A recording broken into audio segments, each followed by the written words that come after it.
Hey, welcome back everyone. It is now September 15th of 2021, and ever since the very end of The Mandalorian Season 2 and The Bad Batch, a lot of fans have truly been wanting to see exactly what Jon Favreau and Dave Filoni are truly capable of when it comes to the new Star Wars universe moving ahead.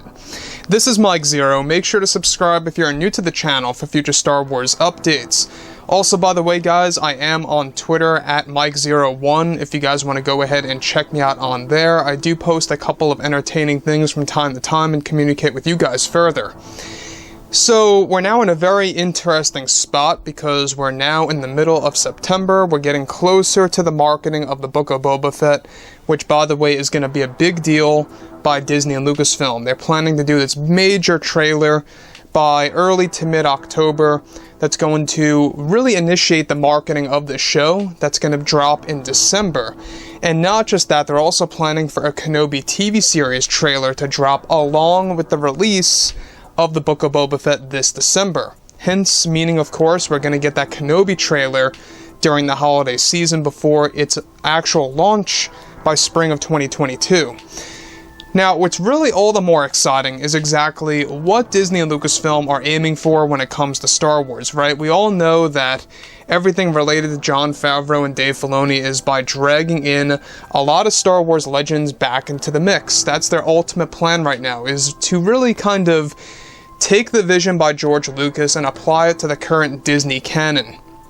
Now, some fans out there want to see it as accurate as possible, and that's exactly what Jon and Dave are trying to do. They're trying to make it as accurate as possible for the franchise to thrive and survive, as I like to say, and that's what Jon and Dave are all about. They are passionate fans. They really want to make sure that Star Wars can really be as rich as possible. So, moving on, they do have a lot of big plans for Season 3 of The Mandalorian that we will be going over, and this is really big because it's going to hold a lot of ties to Return of the Jedi. So, with that being said, given that both Disney and Lucasfilm are preparing to promote the Book of Boba Fett, and even getting ready to tease the Kenobi TV series for Disney+, both Jon Favreau and Dave Filoni are getting ready to do something huge for The Mandalorian Season 3 that is said to be very special and will hold major connections to Return of the Jedi. Now, further, it's described that both Jon and Dave are planning a major scene to take place in The Mandalorian Season 3 that will be, of course, filmed by this January, that will take place during the last 3 episodes of the season. Further, it's noted that Favreau and Filoni are determined to focus on additional scenes and training for Grogu by the end of the series that is actually set to focus on Luke Skywalker's Jedi training temple, that will also dive deeper into Grogu crafting a brand new lightsaber for the series that is set to be a big deal in the show. So, I don't know if you guys recognize that poster of Luke and Grogu. It kind of already teased a lightsaber that was in the works because you actually did see a yellow kyber crystal that Luke Skywalker was levitating, essentially. Moving on. Now, additionally, of course, on top of all of this, lightsabers, of course, for the series are going to be a big deal in the show in The Mandalorian Season 3, where additionally actors Hayden Christensen and Ewan McGregor are both said to have cameos as Force ghosts in the 3rd season that will become a part of the scene focusing on Grogu's training under Luke Skywalker's guidance at his Jedi training temple. Ewan McGregor is said to have some CGI work done on his face to appear very much like Alec Guinness from the originals, in order to keep the continuity in place of what fans saw at the very end of Episode 6. Now, this entire scene is also set to showcase a brand new power by Luke Skywalker in the show that will truly take fans by surprise.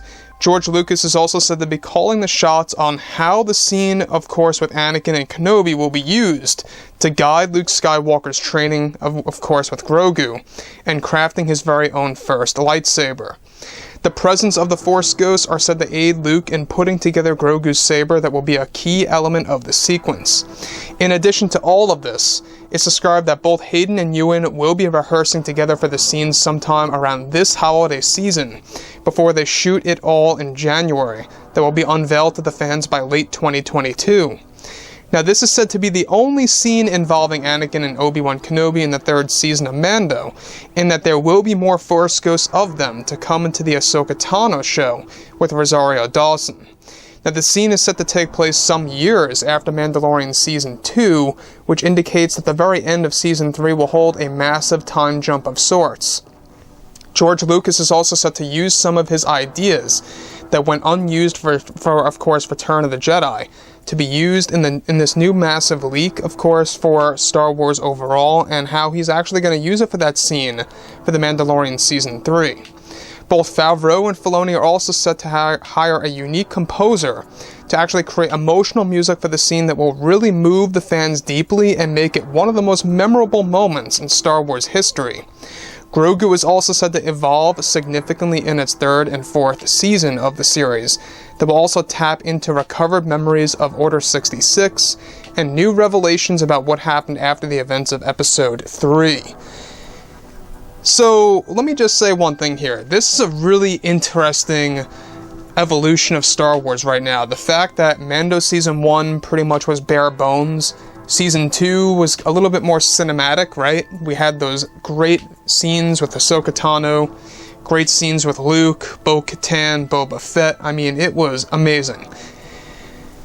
And now you got Season 3, where you're dragging in a lot of the fan-favorite characters, right? You're throwing in Anakin and Obi-Wan as Force Ghosts. You're throwing in Ahsoka Tano to return as well. You're also throwing in Luke Skywalker training Grogu, and that's just the beginning.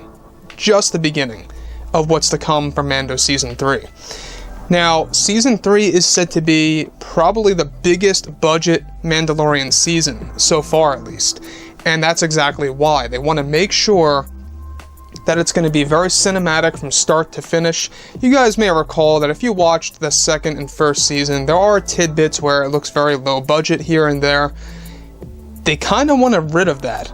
They want to really make this more movie-esque looking, making it more professional, making it more cinematic, like I always say, and how they're going to really make that in tune with, of course, Return of the Jedi. The fact that they are throwing in the Force Ghosts of the past, aiding Luke Skywalker, training Grogu, and how that's going to have something to do with a lightsaber being crafted. That's amazing. The fact that this does indeed already connect to what we actually got a glimpse of in that little poster teaser of Luke and Grogu training together. You know, Luke Skywalker with the yellow kyber crystal and Grogu, you know, raising his arm up with the bits and pieces of the lightsaber. It's a very interesting, you know, way to go about doing things, of having the Force Ghosts aid Luke. This also fits in with the current canon.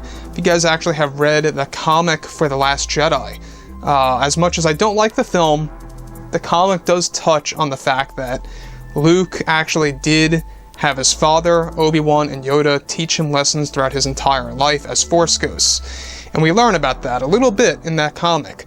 So, overall, guys, you know, let me know what you think about this entire scenario below in the comments, and if you guys did enjoy the content for today, do make sure to drop a thumbs up on this video to support the channel. I thank you all so very much for the kind support, and I'll catch you guys next time.